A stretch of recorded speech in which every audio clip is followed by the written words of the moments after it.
ہمارے پروردگار کی قسم بالکل برحق ہے۔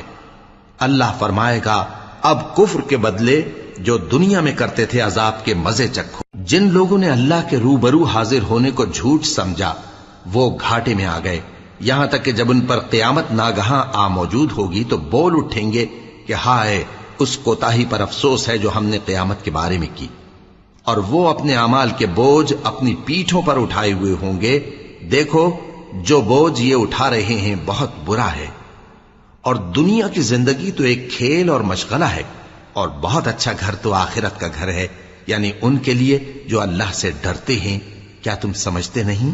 ہم کو معلوم ہے اے نبی کہ ان کافروں کی باتیں تمہیں رنج پہنچاتی ہیں، مگر یہ تمہاری تکذیب نہیں کرتے بلکہ ظالم اللہ کی آیتوں سے انکار کرتے ہیں، اور تم سے پہلے بھی پیغمبر جھٹلائے جاتے رہے تو وہ تکذیب اور ایذا پر صبر کرتے رہے، یہاں تک کہ ان کے پاس ہماری